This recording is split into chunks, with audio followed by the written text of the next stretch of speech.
Hello again, my name is Rodney Reynolds and welcome to another video review. Today I will be looking at the XFX GEFORCE4 TI 4200 64MB video card.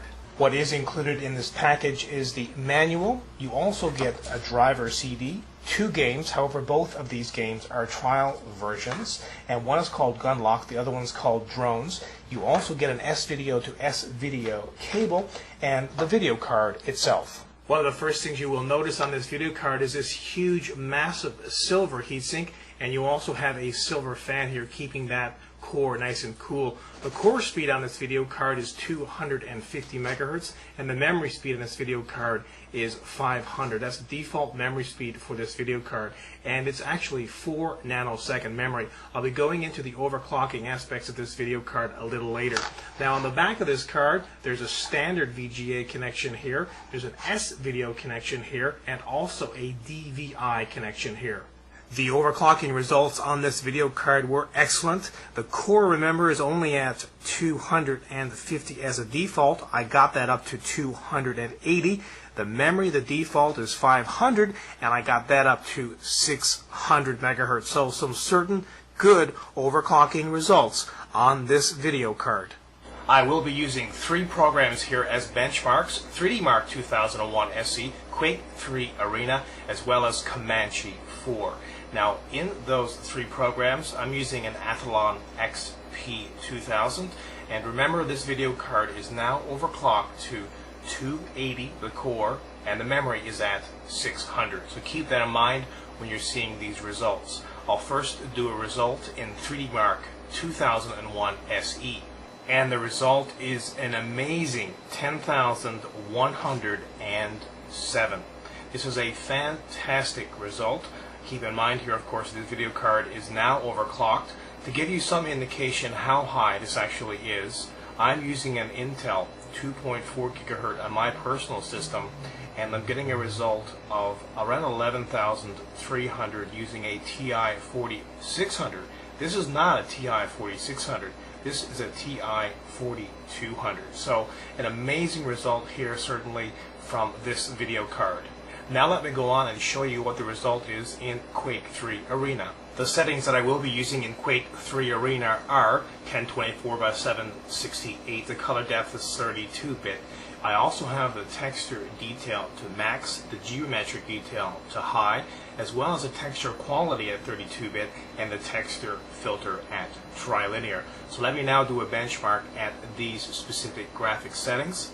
And a crazy result here of 200 and around 10 frames per second. Here's another result at 1280 by 1024, a resolution higher. Nothing else, the settings are all the rest the same. At 164 frames per second. Again, right now the resolution is at 1280 by 1024. The final benchmark program I will be using here is Comanche 4 benchmark demo. I will be looking at a couple of screen resolutions, 1024 by 768 and 1280 by 1024. The bit depth is going to be at 32, as well as the texture compression is checked. Also, I've disabled the VSync, which I actually have done in all the other benchmarks that I have done, and also the hardware shaders are checked. Now all those settings right there, except for the screen resolution, will be different in this particular benchmark. So again, the first benchmark I will be doing on this will be at 1024 by 768. And the result here is 38.38 frames per second. Let me now go on and do a benchmark at the resolution of 1280 by 1024. The result here at 1280 by 1024 is 38.59 frames per second. Nothing else has changed on the video card. Nothing has been increased. Oddly enough, it is a little bit faster at 1280 by 1024 than it is at 1024 by 768. But in all of these results, certainly this video card does have amazing performance in 3D graphics. This video card, of course, does support dual display or 2 displays, and there's a few options. You can basically have just disabled or 1 display, or you can choose to have it cloned. Clone means exactly what it says. It basically clones the same display on both monitors. A horizontal span right here basically stretches it horizontally across two displays, and the vertical span does it vertically up and down across. Now let me just go ahead here. Right now it's cloned, and I'll just zoom back so you can see this. So you can see here that everything that's on one screen is on another. Again, that name clone, of course. You can see the cursor is moving the same on both screens. Everything you see over here, you will see on the right-hand side as well. So again, clone is the same on both displays. Now, horizontal span is exactly what it means. It stretches it horizontally. Just go ahead and apply these changes, and they're done. You can see here, follow the cursor on the left display to the right display. You can see it here on the right display, and again back to the left display. Now if I go ahead and select the vertical span, go ahead and make those changes, it will basically stretch the screen vertically. And as you can see here, again, if you could follow the cursor from the left display to the right display, you'll see that it's on the bottom. I can just go ahead here as well and drag this display properties from one screen to the other, and again, that is the vertical span. This dual display technology is certainly a great technology because it does give you that extra desktop space that you would not have otherwise. And of course, you've got a few options here in this particular display, whether you want to do it just a clone, horizontal span, or a vertical span.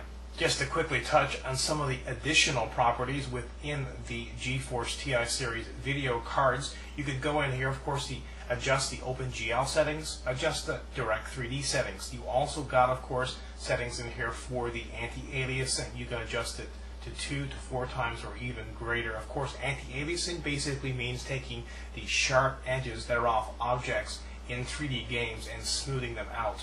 Now, something else that's very cool in here that I thought was very, very neat was transparencies. And you can see here, I've got it enabled right now, and you can actually see through the screen and see what's behind it.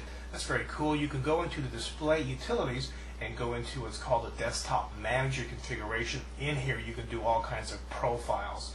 And for instance, in the effects is where you would go to do this transparency. You could basically make the window transparent to whatever percentage you want. The default is 50%. I'll leave it at that. And again, just to show you how this works, you basically drag the screen. It doesn't matter. It could be like I've shown you there, or it could be, for instance, the web. You could have a couple programs open at once. It really doesn't matter what they are, and you can basically see what's behind it. Well, I pretty much let the results speak for themselves when I conclude this video review. This is beyond a doubt a kick-ass product, hands down. You got major bang for the buck here in this product. Performs very well. It's stable. You have that dual display functionality, and of course, let's not forget the fact that it's affordable.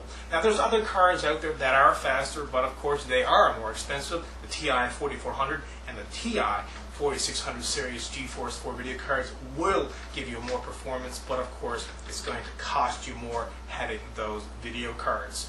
Again, this is certainly a very, very highly rated product in the sense of performance, and also the fact, of course, that it does perform well in 2D applications. So not only do you have the great 3D side of things, you have the 2D as well. Very crisp text, very high quality text, certainly coming a long way from some of the GeForce 2 MX video cards that used to be on the go. So overall, again, this is certainly a kick-ass product, and this card, of course, has all the new technologies that are implemented by DirectX 8.1.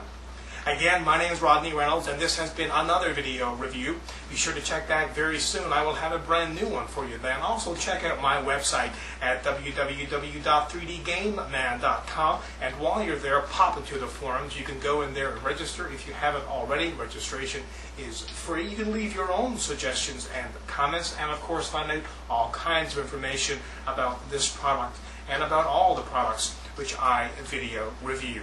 Until the next time, take care.